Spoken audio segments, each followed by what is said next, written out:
It's been 19 games, and the Chicago White Sox have the exact same record as the 2022 White Sox after 19 games, and that is not a good sign. Sox lost to the Phillies on Wednesday afternoon and are still searching for their first two-game winning streak and first series win. Our Southsiders have the day off on Thursday, then look to get back on track against the best team in all of baseball starting on Friday.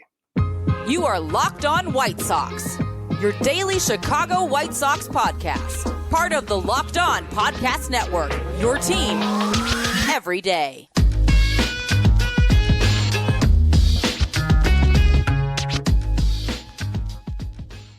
Hey, Sox fans, welcome to Locked On White Sox. Thank you for making Locked On White Sox your first listen each and every day. We're free and available on all platforms. Follow us on Twitter at Locked On Sox. Also, subscribe to our YouTube channel. Just search Locked On White Sox. Hey, I'm your host, Nick Morawski, a lifelong diehard Chicago White Sox fan, recording this podcast just blocks from the ballpark in a beautiful Bridgeport. You can find me on Twitter at Nick_GGTV. Locked On White Sox is part of the Locked On Podcast Network, your team every day. Our Chicago White Sox play the Tampa Bay Rays on Friday. The series kicks off with Michael Kopech on the hill for the Sox. Catch every pitch of the White Sox hometown broadcast with the Sirius XM on the SXM app. Just search White Sox. Our Chicago White Sox, after 19 games, 7-12, 4 games back in the Central as of this recording.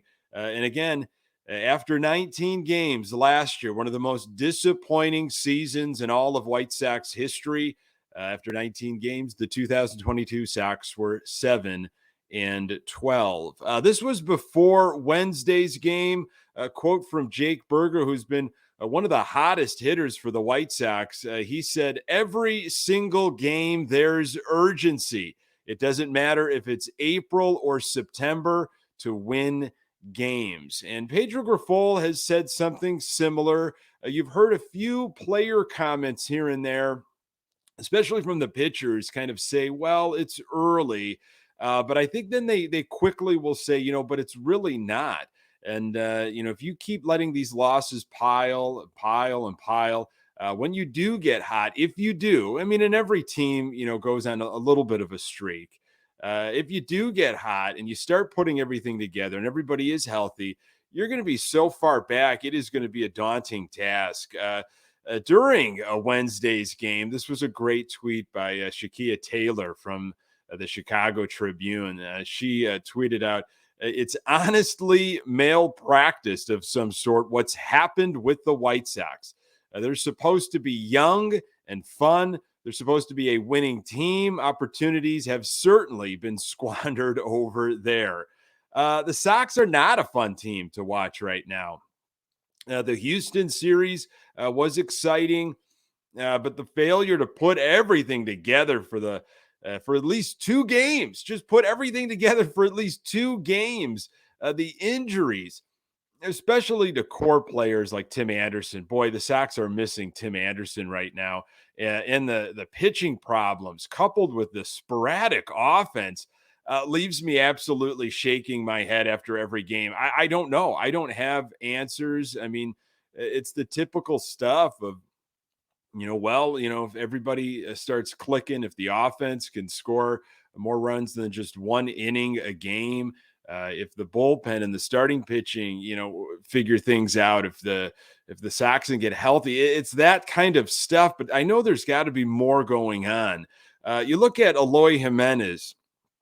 Man, I had such high hopes for this guy. Everybody had, here he's going to be probably DH a majority of the season, keep him healthy. We know what his bat can do. We just want to see it for maybe 140 plus games.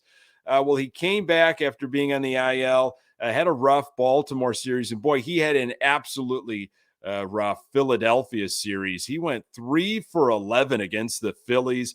Nothing hit terribly hard. I feel like he had maybe an infield single here or there, nothing much to celebrate about. I mean, what do you do with this guy? I mean, is he just going to have to hit his way out of this? It looks like Yohan Moncada is going to need a minor league stint based on some of the things that Pedro Grifol has said recently. So Jake Burger is safe for a while, playing third. I do like that Pedro Grifol has been pretty consistent with the lineups and not reactionary. I mean, this offense was tops in the league in hits and I believe in doubles for a while there. And boy, they have cooled off. But Grifol is staying pretty consistent with that lineup, obviously changing things when there are injuries. And I just hate to say it, but I think Eloy Jimenez is going to have to just keep grinding, keep putting him out there. I don't think the Sox are going to abandon their plans for him. I think he's a guy that needs consistency. He talked about the troubles in 2022, injured, would come back, then injured again. And then the Sox were using him sparingly to rest his legs. And he just could not get into a rhythm. He talked about that. And when he was eventually able to start getting into a rhythm, we saw what he was able to do playing primarily DH. So I don't know what the issue is right now. I mean, he's playing in games. Again, he had that hiccup with the injury, but he's been back for several games now. And I don't know if him being away set everything back, but it's not like he was torching the baseball before he got hurt. I am a little concerned, maybe more than just a little concerned with Eloy Jimenez. During the first 18 games now, the Sox have not won 2 in a row, have not won a series yet. After Wednesday's loss, this is what Pedro Grifol had to say. We've had games where we've hit really well and haven't pitched that well. We've yet to put both sides of the ball together for a pretty good stretch, and that's going to happen at some point, hopefully here soon. And there's that word again, hopefully. And you've heard it from Ethan Katz and obviously Grifol and a few other players, that they've been around the game for a while, and it's just we're in a bad stretch. And the fact that maybe it's at the beginning of the year, it looks like, well, this is what the 2023 White Sox team is going to be, because we really haven't seen any good yet. And again, that Houston series, I felt like it was a win, even though it was a split. But after that, it's been a lot of garbage. And this hopefully soon. Wait till we just wait. Just do it. We'll put it all together. Just hold on. You're going to try to rebound now against a very hot Tampa Bay Ray team. And that just doesn't sound like a realistic situation. I mean, Tampa is best in the league, 16-3 with an unreal plus 83 run differential. So offensively for the Sox, I haven't seen a stretch like this in a long time. I have watched a ton of White Sox baseball, as I'm sure you have as well. And I would have to go back to the record books to take a look if we've seen anything like this, what we just saw the last 4 games. So of the last 4 games, 36 total innings, Sox have scored in only 4 of those innings, literally 1 inning each game, and 3 of those 4 scoring sessions have come in the first inning by means of home run. That is unbelievable to me. On Sunday, this is where we kicked off this little streak here. Sunday against the Baltimore Orioles in that loss, Sox scored 4 runs in the first inning. Sheets and Berger hit bombs, and then that was it. Game 1 of the doubleheader on Tuesday against the Phillies scored all their runs in 1 inning, but it was a variety of different ways.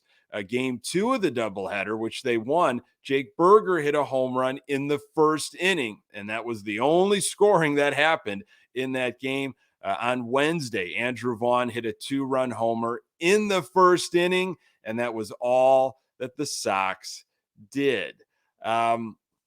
After game 2 of that doubleheader on Tuesday, where the Sox had that great start by Giolito, a combined 1-hitter from our pitching staff, this is what Grifol said. Now heading into the Wednesday series finale, Grifol said, "I'm seeing it.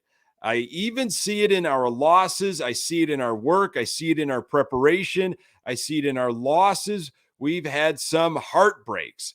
We've had some games we feel we should have won. We haven't. And these guys come back and they are showing that energy. Tuesday afternoon was a tough loss. We're down 5-0 to Zach Wheeler. We score 4 runs. We're back in the game. We end up giving up a couple late there. It was a tough loss. And to feel the electricity in that dugout from pitch number 1 after a tough loss like that, that's pretty nice to see.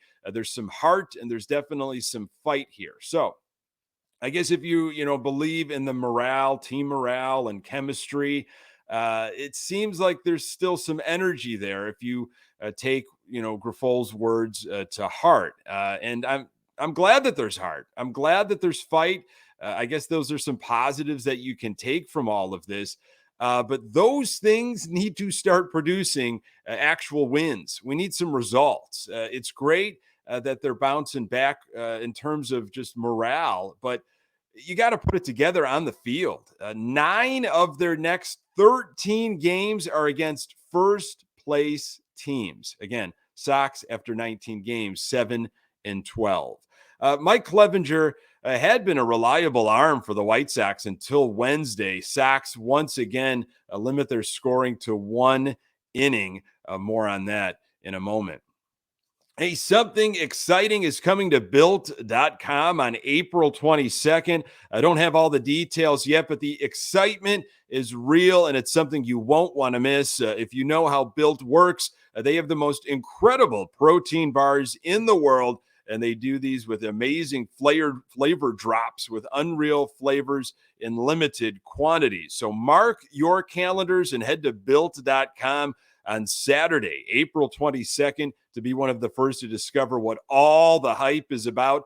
Make sure to use promo code LOCKEDON15, and you'll get 15% off your order.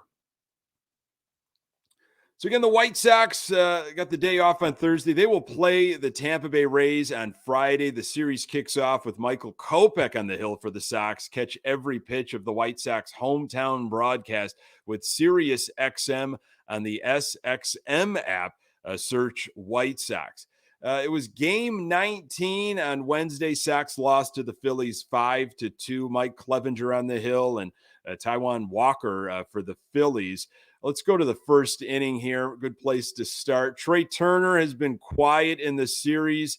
Not so more. First inning with 1 out. Turner, a solo home run on a hanging slider, and that was a problem for Clevinger most of his outing, keeping that breaking stuff in the zone. You just couldn't keep Turner down. Luckily, it was with nobody on, but Sox were down early 1-0. Clevinger threw only 18 pitches. Bottom of the first for the White Sox. Wondering if the Sox can take some walks here. Steve Stone talking about how Walker will give up the walk. Sox are not a terribly patient team. Luis Robert Jr. had a double down the line. That was a good sign from him. And then Andrew Vaughn, I'm just thinking to myself, guy, you got to get the job done here. This would be great to get this run back. And he absolutely crushed a mistake by Walker. A 2-run home run, his first of the year, 2-0 White Sox. That was offensively for them. That was huge. 2-1, I'm sorry, because of Trey Turner's home run. But to have Andrew Vaughn finally clicking now, he's got that home run, that first one off his back. He's been hitting the ball, some doubles off the wall, some base hits to right, given just whatever the pitcher is giving him, he's been able to do. It was good to see that power early on. So both the Phillies and the Sox hitting mistakes early on. Top of second, Marsh with a home run off of Clevinger. It was a 93-mile-per-hour fastball, caught all of the plate and not much movement, unlike some of Clevinger's previous starts. It was a tie game there, 2-2. Real Muto with a double. Clevinger getting hit early. So how will he respond?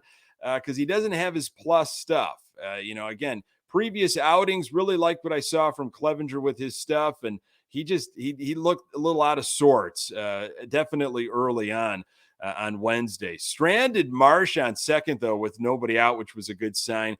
Bottom of the second, I was thinking about Lenyn Sosa. He was up and didn't do much, and that has been kind of a theme. Lenyn Sosa, he was red hot in the minors before being called up to the South Side. 8 games so far now in a White Sox uniform, slashing 154, 308, just 4 hits, 0 walks, 6 strikeouts, a double, and a home run. So I went back and took a look at his small time with the big league club last season, and it was only 11 games, and his slash line 114, 139, 229, 4 hits, a walk, 12 strikeouts, a double, and a home run. Pretty consistent in this small sample size. Now, we'll see what happens when Tim Anderson comes back. If Lenyn Sosa will be sent back down and they'll move Andrus back over to second base, I think Lenyn Sosa or somebody like him is going to be your future. And I'm just hoping, he was scorching in the minors. And you look at last year when he was up with the bigs, couldn't figure it out. Okay, well, let's see what you're doing now. Same issue, scuffling for sure at the plate. Long inning for Clevinger, top of the third, just not sharp. Phillies were running on him on the base path, which is easy to do with his motion. He was mixing it up a little bit in the third, inside and outside, but his fastball was flying out of the zone. And I really, sometimes that's a sign that Clevinger or any pitcher is just over pitching, trying to get a little bit more velocity on there. And it was flying out of there. His breaking stuff in the zone, and it got hit on Wednesday. It wasn't necessarily getting hit hard all the time, but sometimes just putting the bat on the ball is all you need to do. And that's what the Phillies did. Ethan Katz came out for a visit. The bullpen was warming up. Clevinger really struggled with command. Bases were loaded, 1 run already in, and he got out of it, but he threw a ton of pitches. It was 3-2 Phillies after that, and that would be it for one of the more reliable White Sox pitchers. In the fourth, top of 4, Tanner Banks was now in. So the Sox had a day off, of course, on Thursday, and I'm thinking, well, you might as well just exhaust the bullpen. Perhaps that's why they didn't allow Clevinger to go 4 or 5. You've got this off day. We can manage it. And Tanner Banks giving up back-to-back doubles. It was 5-2 Phils before you knew it. Bottom of the fourth, Andrew Vaughn had his second base hit of the game. Sox had only 4 hits up to this point, and Vaughn had 2 of them. Eloy with just a little tapper to the mound, which was turned into a double play. And Yaz with the first walk of the game for the Sox, that in the 4th inning. And it was really quiet after the first inning. I couldn't believe it. I was thinking to myself, this can't happen again. This can't happen where the Sox score all their runs in the first inning by home run and they're quiet. And sure enough, that is what was happening with this team offensively. I just can't believe the stretch that they're on. Top of 6, Banks was still in the game. Luis Robert Jr., maybe he's not doing it offensively like he was at the beginning of the year, but he plays a smooth center field. I mean, he closes gaps gracefully. And again, he makes plays look really easy. And I just don't know if it would be that easy of a play if somebody else was out there in center field. So I guess that is another positive to have him healthy, roaming the outfield. After 6, the Sox only had 2 runs, 4 hits. Vaughn had 2 of them and just a walk. Middleton came into the 7th. He looked pretty sharp. Bottom of 7. So the Sox, they might have had something going here. A leadoff single for Eloy. Yaz struck out. Berger walked. So you got first and second, only 1 out. Walker was bounced. So let's see if the White Sox can now get into the Phillies bullpen. Soto was in, and the Sox saw him in the series already, but it didn't matter. Sox looked like they had no clue against this guy. We saw an old friend in Craig Kimbrell. He came in the bottom of the 8th. Sox had their leadoff hitter on, but 2 strikeouts and a flyout. Clevinger's final line, 3 innings, 3 runs, 6 hits, a walk, only 1 strikeout and 2 home runs given up. He was at 75 pitches. Tanner Banks was a problem out of the bullpen, but Gregory, Santos, and Middleton looked sharp. Banks went 3 innings, gave up 3 hits, 2 earned runs, and 3 strikeouts. Middleton, Santos combined for 3 innings, 0 hits, 0 walks, and 5 strikeouts. Hot, cold, hot, cold. Sox offense, just that 2-run home run by Vaughn, and that was it. 6 total hits, very few base runners. Sox were 1 for 5 with runners in scoring position. So Phillies bullpen coming into the series with the White Sox was not very good, just a shade better than the Sox. I thought getting into the bullpen would be the answer, and the lifeless Sox offense made that bullpen shine. Philadelphia bullpen in the series, 3 games, 7 2/3 innings, 24 batters faced, 1 hit given up, 0 walks, 12 strikeouts, 0 runs. Unbelievable. Maybe if the White Sox can start stringing some quality starts together from their starters, they might be able to right the ship. More on that in a moment. Today's episode is brought to you by eBay Motors. For a championship team, it's all about making sure every player is a perfect fit. It's the same when it comes to your vehicle. Every part needs to fit just right. So the next time you need parts and accessories, head to eBay Motors with eBay Guaranteed Fit. You can be sure every part fits right the first time around. Just add your ride to My Garage and look for the green check to know the part will fit or your money back. Because just like in sports, confidence is the name of the game when you shop on eBay Motors. And with over 122 million parts to choose from, you'll be back in the game in no time. After all, it's easy to bring home a win when the right parts are guaranteed. Get the right parts, the right fit, and the right prices on ebaymotors.com. Let's ride. Eligible items only. Exclusions apply. Sox need the right parts to fit here in terms of pitching. You had Giolito and Lance Lynn. They were your 2 pitchers in that doubleheader on Tuesday against the Phillies. And it's really a tale of 2 pitchers right now, and it's all about rhythm.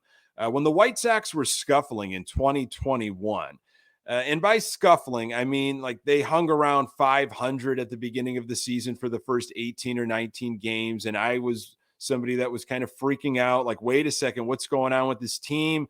They should be taking off.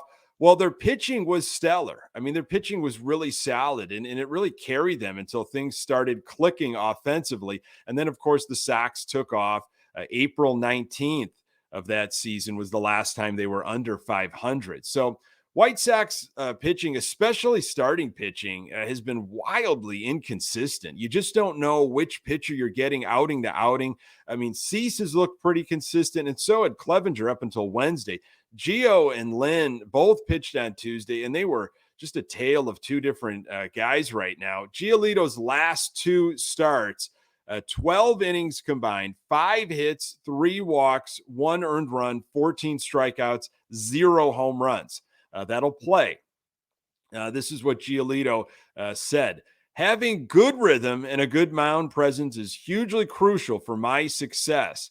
So that's something actually Pedro reminded me about it because he was on the other side watching me for a while. And we had a very long conversation in spring training about that topic that really put a light bulb on for me.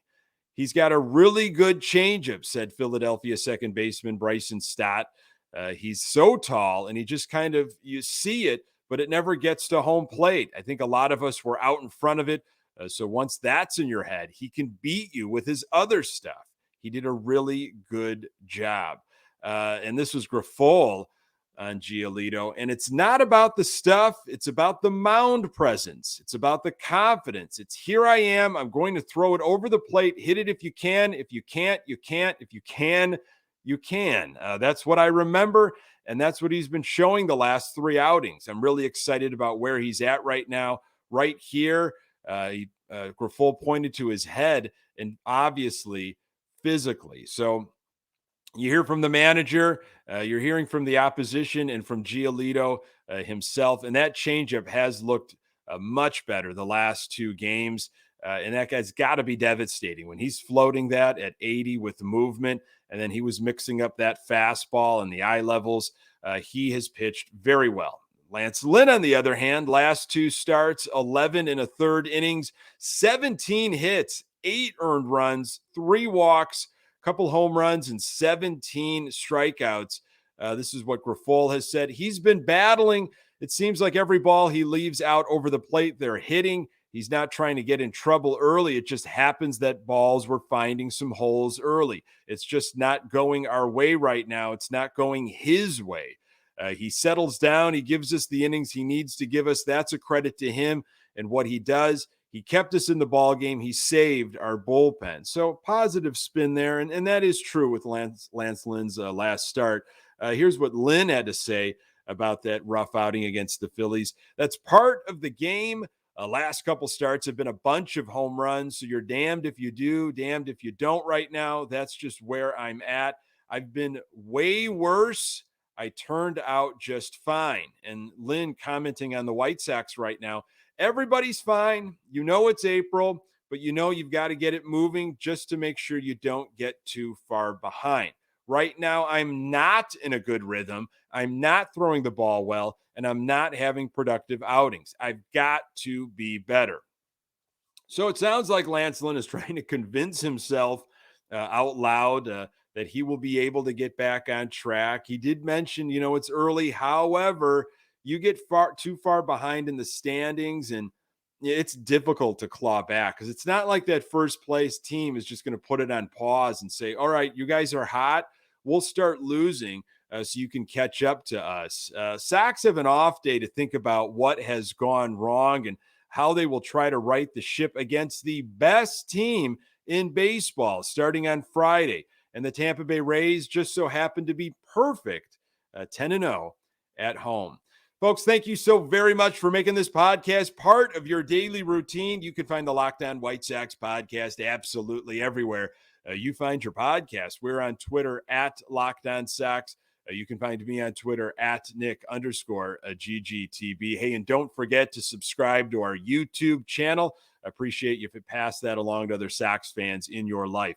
Sox will take on the Tampa Bay Rays on Friday. Michael Kopech gets game 1 for the Sox. Catch every pitch of the White Sox hometown broadcast with Sirius XM on the SXM app. Search White Sox.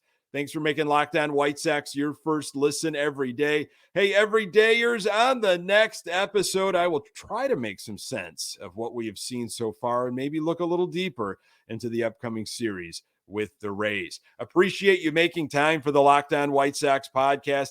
I'm Nick Morawski. Until next time, go Sox.